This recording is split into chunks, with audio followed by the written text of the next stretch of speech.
Hi everyone, we are going to be doing this little beetle today from this Butterflies and Bugs page.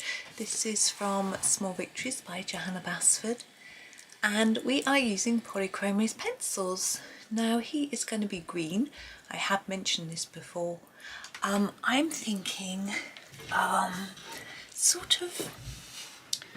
well, I'm just going to get going, see if you can guess. I'm going to start with a dark phthalo green and do this part here. Now I'm going to go around the edge. I want quite a dark layer, so I'm going to go over it a few times. Now some of you might have a heavier hand than me, so you might not need to do so many layers. I'm trying to learn not to press so hard, but it's not easy, is it? And then start to come in a little bit with less layers. I'm using my little scumbling motion round and round, just layering up in there to try and keep it a little bit lighter and able to blend into my next colour, because that is it for that colour so far. And now I'm going to use my phthalo greens. It's a slightly lighter shade. I'm going to go over what I've done.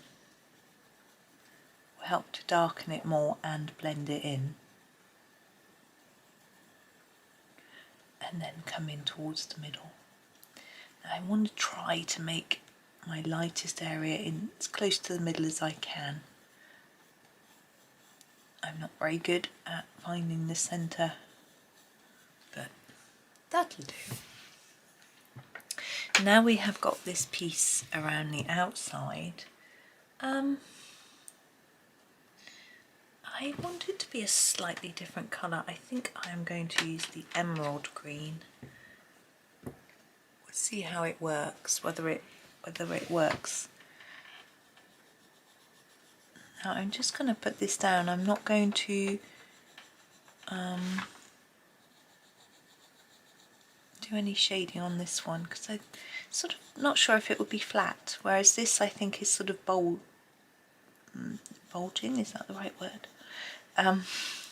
Rounded? I don't know. There we go. So I want this sort of lighter colour to sort of allow this bit to stand out more. So I think that's what I'm going to just layer it again.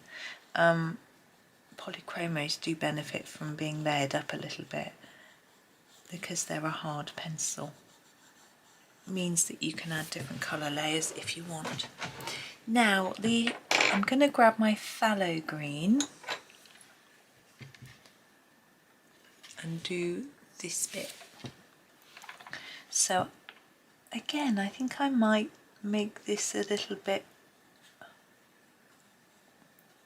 darker on the edge. And I need to just sharpen it a little bit.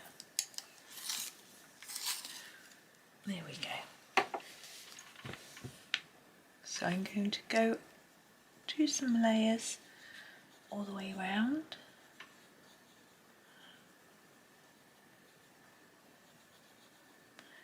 And then a lighter bit in the middle. And I'm going to do the same for this bit. We're not going to do, it's all going to be green. Now I'm going to grab my dark shadow green so that I can just go over those a little bit more. So it doesn't matter really, well it does, but you can put your dark colour on after, or beginning or end. It matters in the sense it does affect the colour a little bit, but not significantly enough for me to worry in this instance. And I'm going to do that bit and that bit. For these little pieces I'm going to continue with this colour and fade them a little bit towards the middle. I don't know if I did that on, I think I did that on one of our bugs, and it makes it just look slightly less flat, I think. Now the little limbs are very small, aren't they? I'm going to do them darker. I always think they would be black, but I'm not going to use black because this is a green bug. I'm going to use a really dark green. So think about which green you might use, and see if you use the one that I do. Just if yours is different to mine, it doesn't mean you're wrong, it just means you're different. I'm going to use the deep cobalt green, so because it's another bluey green, but the pine green would probably work as well. Even the juniper green would probably work, but this one is definitely the darkest, and that's what I'm looking for. Really dark colour.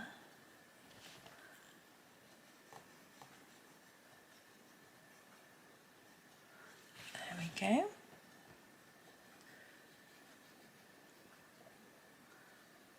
And there.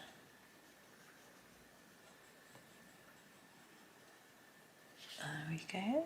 And the last one. Now we are going to put a few dots on our bug because we've done it on all of them. And Johanna has drawn a few for us, so we're going to use those, I think. If you see, so sorry, this is just my normal Jelly Roll 8. Doesn't want to write. Let's just scribble it. There we go. Now I don't know if these are going to show up hugely well. The more intense and dark the colour under them, the more it will show up. Just making it up a little bit like that. I don't think I want to do any more. Now he hasn't actually got any eyes, but I wouldn't draw them on with white anyway. But most of our insects don't, to be honest, so I think I'm just going to leave it. I think he looks fine. You would sort of imagine that his eyes might be so small that you can't really see them.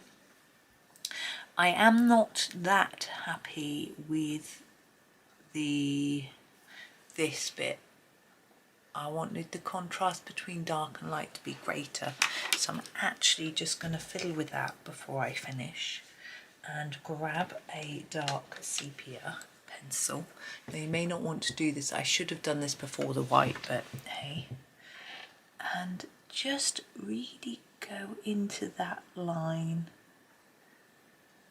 Just put a little shadow in there, being careful of that white, because if I put this pencil on top of that white, if it's wet I'll smudge it, and if it's dry I'll chip it off. So I'm just going around there. I'm much happier with that. Fussy, yeah. And a little bit under there and under here. I think that makes quite a difference. You may think it was just a bit too fussy, but there we go. Just notice the sun's coming up. It might be all over the desk soon.